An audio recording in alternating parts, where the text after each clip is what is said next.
how are we going to pay for all of this if whoever it is that's sick runs out of money of their own? Is the government going to pay for it? Is Medicare going to pay for it? Am I going to have to put my own money on the table? Too many families face the heartbreaking stress of managing a parent's finances without a roadmap. Confused, overwhelmed, and unsure where to turn.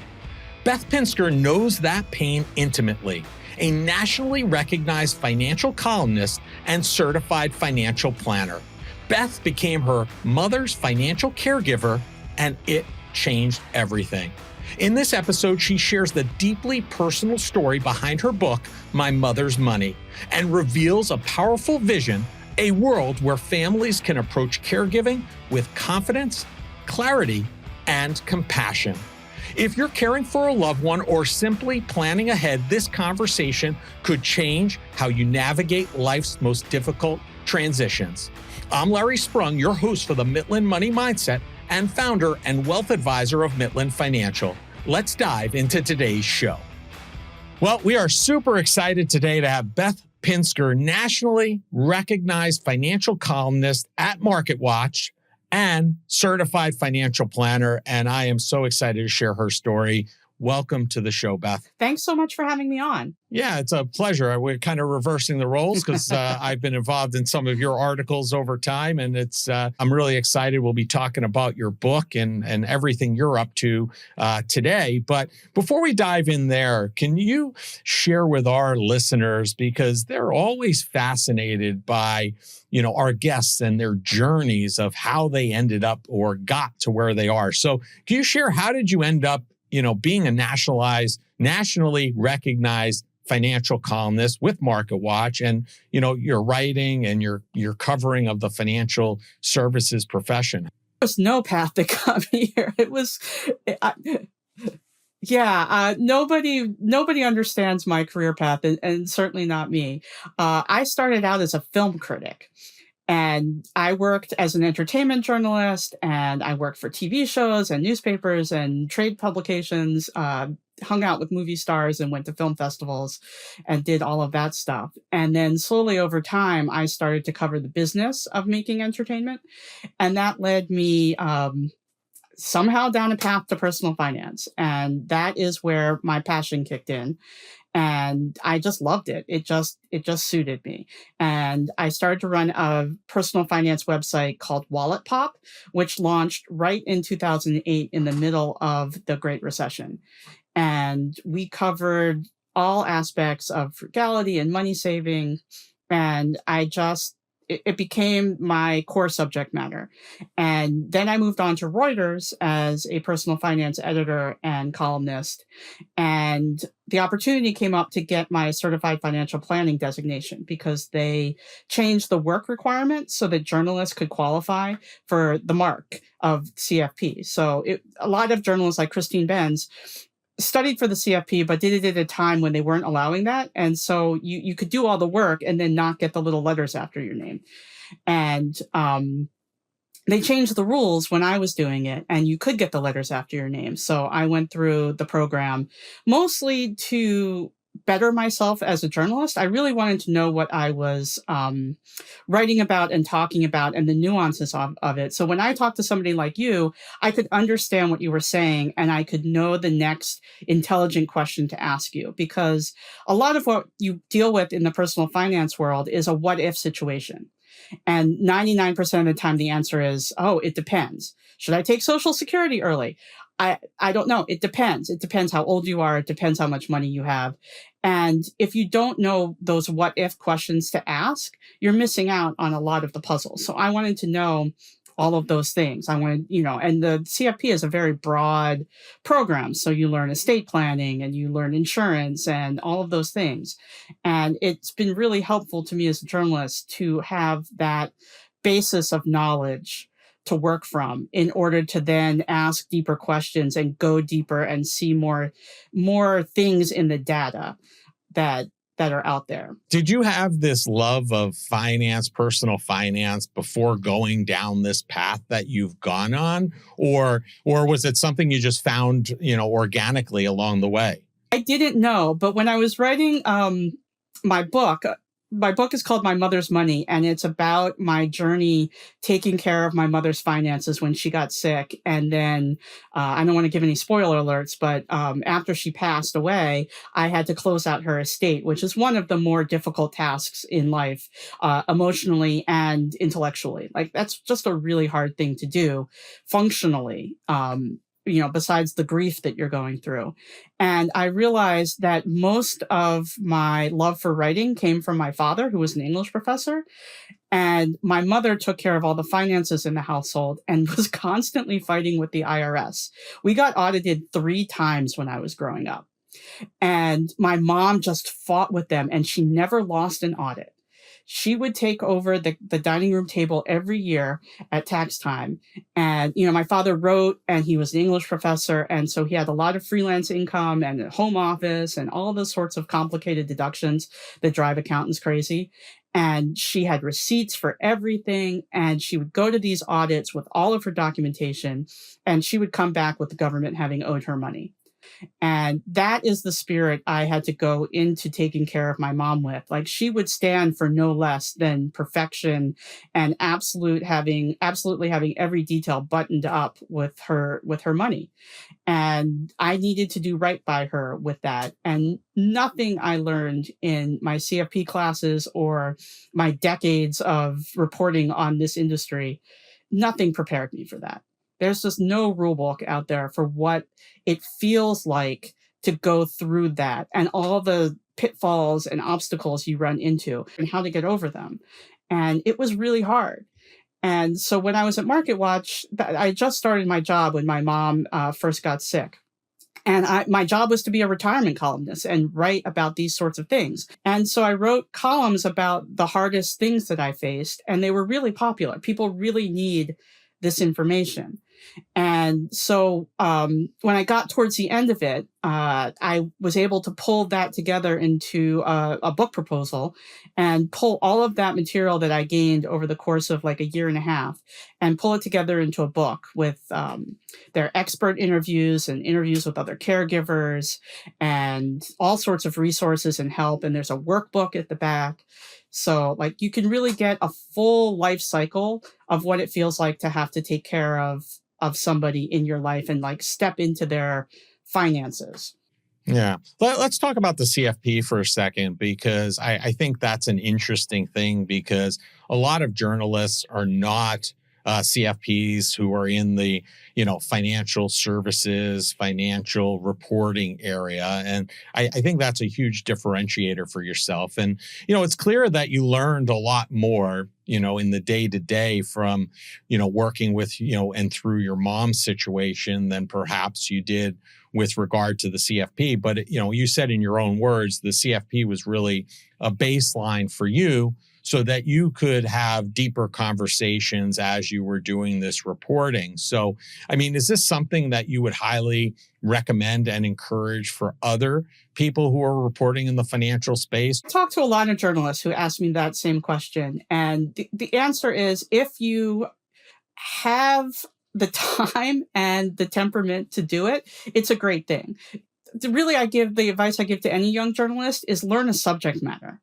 People need help digesting what's going on in the world. And so if you're going to write about something and try to explain things to people, then you should really understand the core of what it's about. And if you're writing about finances in any practical way, you should study the system that we have and all the tools and that are available to people and all the ways that those tools interact with the financial system in this country. It gets more and more complicated by the day, and you miss out on a lot if you don't know the mechanics of it. If you don't know which way the yield curve goes when it's good and when it's bad. Like you need to know these things. I thought you were when you started this conversation, I thought you were going to ask me CFP questions. I was like, the details of it probably flew out of my head a long time ago. But I'll say this: when I took the test, one of the things, the key things I remember is there was a question on the test I remember from my reporting that was never in any flashcard or anything that I studied. And it was like, how long can you default on a student loan before, or how long can you miss a student loan payment before you go into default? And we had written an article about that, so I knew the answer, but I didn't know that because of my studies in the book. So things come up in life that aren't in books, and what helped me the most in my life with having the CFP and dealing with my mom was that nagging insecurity that everybody has, that they're going to run out of money before they die. And what are we going to do? I mean, I think that when you get into a caregiving situation, that is the biggest fear that everybody has. How are we going to pay for all of this? And, what's going to happen if whoever it is that's sick runs out of money of their own? Is the government going to pay for it? Is Medicare going to pay for it? Are we going to, am I going to have to put my own money on the table, to pay for a caregiver? And I could look at my mom's finances. I could look at her bank accounts once I got into them, and I could run the numbers myself because I have a financial calculator and I know how to use the software, and I could see exactly how much time we had with the money that she had before we'd have to start thinking about other things. Yeah. Let's talk about what you said a few moments ago about if you're going to be a journalist, your advice was to have an expertise and become almost like an expert in that given area. And one of the things you describe yourself as, from your experiences is as a financial caregiving expert. So for people who may not understand or know what that is or means, can you share what that means to you? Sure. Financial caregiving, as I describe it, is stepping into somebody else's financial shoes and taking over their finances. So, like, for instance, my mom got sick and she didn't have anybody to pay her bills, manage sending in the reimbursement receipts to the long-term care insurance, deal with Medicare, deal with Social Security. She needed somebody to handle all of those things for her. And at the moment that she needed them, she was too sick to write out an instruction manual. So I had to go in there like a forensic accountant and figure that stuff out for myself. And it's like the hardest thing I have ever had to do. It's really hard.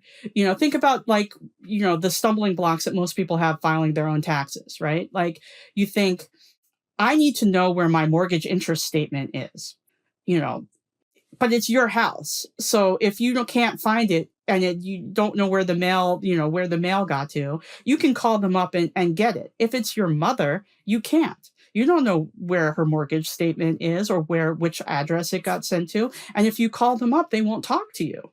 So you need to have the right plans in place to make sure that when the time comes, they will accept your power of attorney or whatever documents you have in order to access the account, get the mortgage interest statement you need, file the right form with the government so that you can file somebody else's taxes for them, and then, put through all that paperwork. And it's really a lot of steps, and they're not detailed anywhere. So you just sort of stumble through them.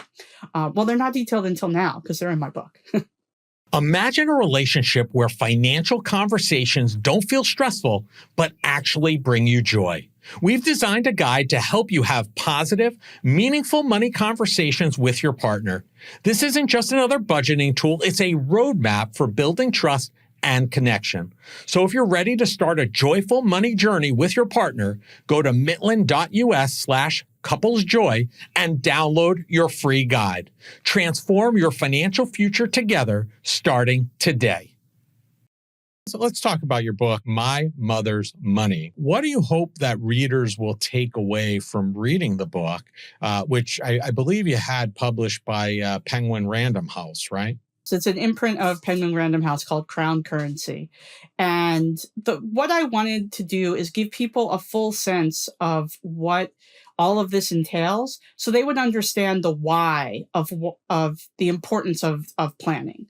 And if you don't feel it like that, if you don't feel it from a story or feel it from an experience that you've had, you often just get little bits of information in your head and you end up Googling what you need when you come across it. Like you Google, all of a sudden we need power of attorney. I'm going to Google power of attorney. And you're not going to understand that you also need a healthcare proxy, probably at the same time as you need a power of attorney, but none of the articles are going to tell you that. So my book puts together an entire life cycle of events in a story, which is my story, like a memoir of what I went through and each little bit as I needed it. And you can follow it as a story if you're not ready for to-do lists, or you can glean the information, in the workbook, or the sidebars will tell you everything you need to know at each step of the way. But a lot of people aren't ready for that. A lot of people aren't ready to think about it until it's too late. And what I'm trying to do is catch people beforehand so they can understand, oh my gosh, I have a parent who's aging. We have to do something about this. And oh, look, here's all the things I need to do really easily laid out on a piece of paper that these seem manageable. Download a document from the internet. I can do that. So much easier, addressing these things from a sense of you have time and you're not in crisis mode versus doing that in crisis mode. It becomes far more challenging. So I think that the readers, if they take away that mere fact and just simply get some of those building blocks in place for themselves, for lack of a better word, it's going to make their life so much easier as they approach that aging parent over time. And I love what you've done here. And, the book is going to be and is a fantastic tool for people who, may not even be experiencing this yet, but they have aging parents. It's time to read the book and start acting on it, because it's going to make your life tremendously easier at some point. I want to shift gears for a minute, because we have a lot of business owners and entrepreneurs that listen to the show, and we talk about media, and I think media is such a powerful medium when it comes to brand building. It's a key component. What advice do you have as somebody in the media for those who want to be quoted or have story ideas that they want to pitch to a reporter? What do you have to share for them? Be specific is my keyword that I always tell people. I get a lot of pitches. My inbox is completely full every day with people being pitched to me for various things. I write one story at a time. Actually, I write 3 stories at a time, or 4 stories at a time usually. And, I'm always on deadline, and I'm always looking for the right person for the right story at that particular moment. And that might not be you right this second, but my inbox has a search function. And I've been telling people this for years. If you are very specific in your pitches, then 9 times out of 10, a journalist will be thinking, oh, I am writing a story on interest rates. And you go to your inbox and you type in interest rates, and you see all the pitches that you've gotten of people who can comment on interest rates. And, whatever it is, small business succession, small business taxes, I put those keywords when I'm writing a story.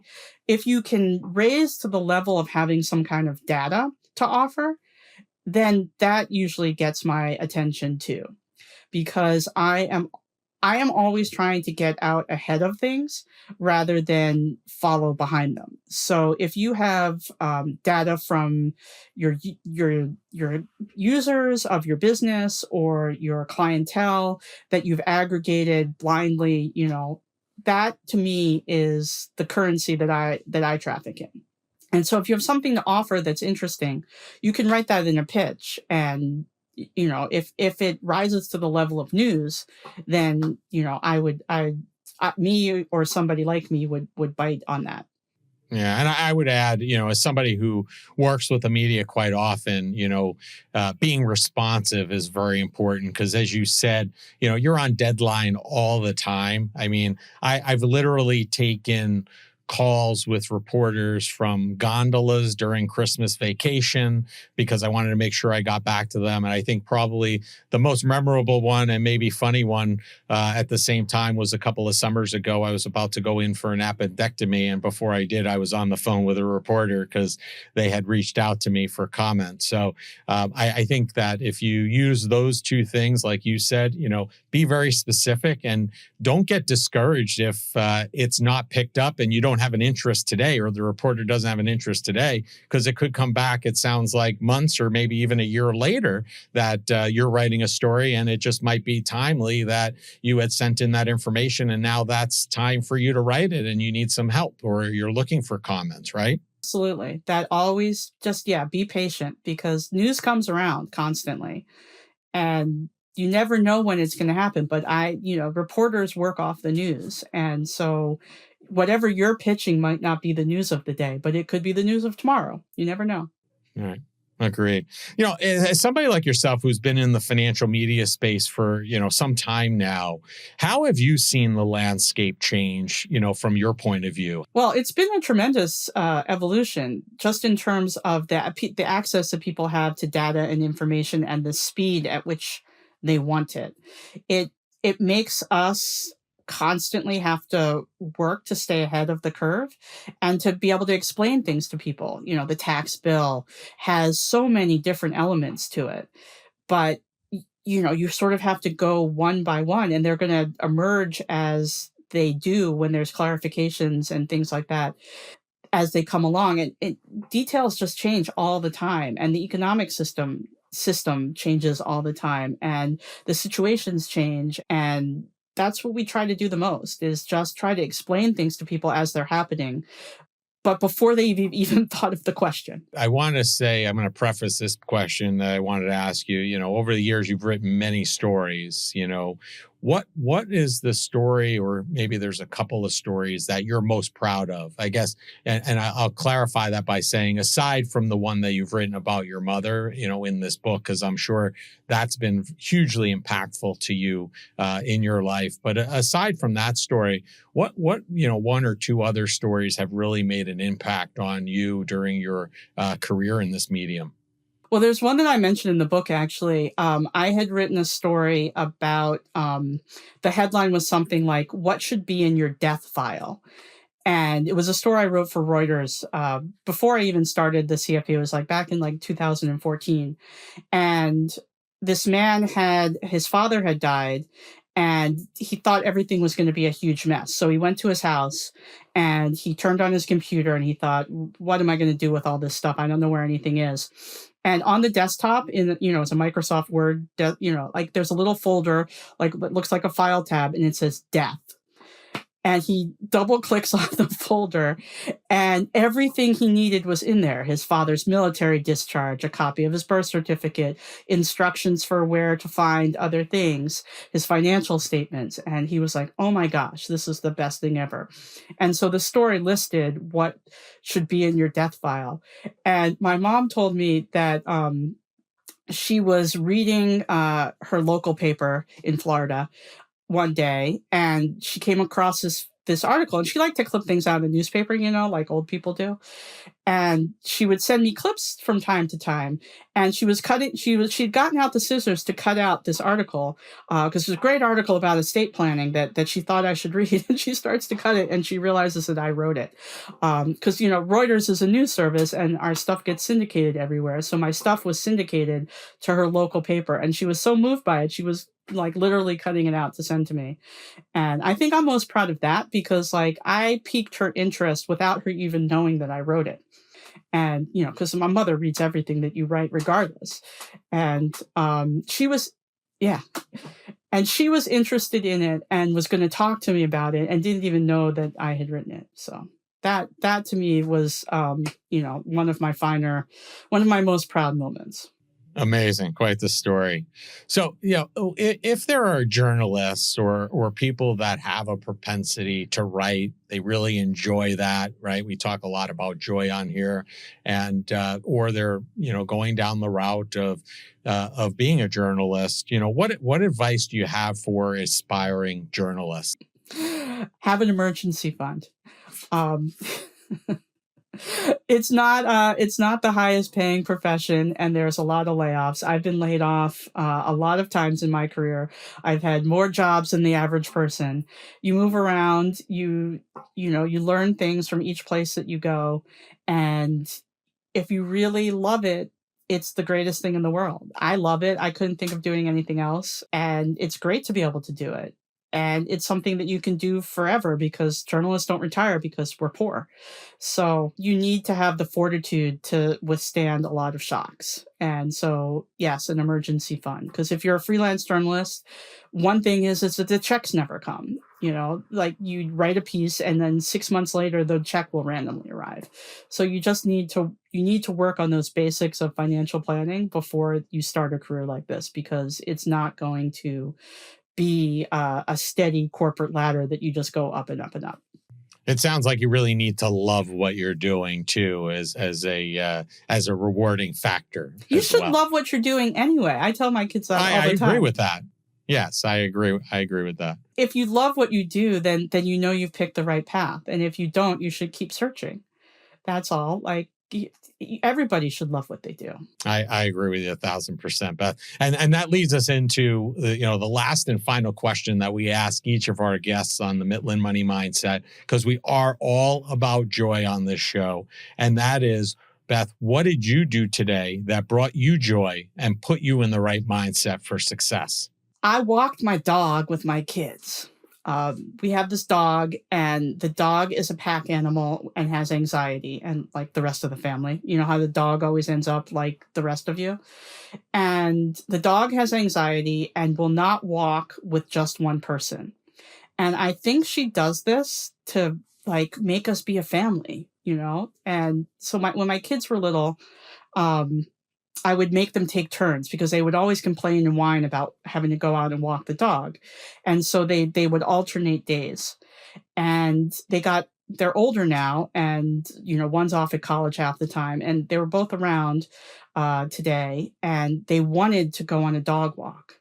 So I said, the dog needs to be walked. And they both jumped up, and we all went to walk the dog together as a family. And to me, like the fact that they want to do that now, and we chit chat the whole dog walk and everybody has a good time and we all connect for a minute, that to me, is what this is all about. So that brought me happiness. Yeah, sounds like it would bring you a lot of joy and something that really, kicks the day off really on the right foot. So, Beth, we're going to have all of your information in the show notes. We'll have links out to the book, My Mother's Money, which is published by Penguin Random House. We're really excited for this to get out there and your story to be shared with the world. And if people want to learn more about the book or learn more about you or connect with you, we will have all your contact information there. But what's the easiest and the best way for them to reach out and connect? BethPinsker.com. I have a website that's just my name, and it has all the information for buying the book, for my Market Watch columns, my social media, everything. It's just everything out there about me is just my name. Great. Nice and easy. Go to BethPinsker.com. You can learn about the book and everything else she's up to. I really appreciate you taking out the time, spending it with us today, Beth, and we hope that you enjoy the rest of your day. Thank you so much. Beth, thank you for sharing your story with such honesty and heart. What you've given us today goes far beyond financial advice. It's a reminder that caregiving is one of the greatest acts of love. My Mother's Money is going to be a lifeline for so many, and this conversation is one that our listeners won't forget. These are the stories that stay with us and shape how we show up for the ones we love. Beth Pinsker and all she is up to can be found across most social media platforms. All the contact information needed to find them can be found in the show notes. The opinions voiced in the Midland Money Mindset Show with Lawrence Sprung are for general information only and are not intended to provide specific advice or recommendations for any individual. Past performance is no guarantee of future results. All indices are unmanaged and may not be invested into directly. Investing involves risk, including possible loss of principal. No strategy ensures success or protects against loss. To determine what may be appropriate for you, consult with your attorney, accountant, financial, or tax advisor prior to investing. Investment advisory services offered through CWM LLC, an SEC registered investment advisor. Guests on the Midland Money Mindset Show are not affiliated with CWM LLC.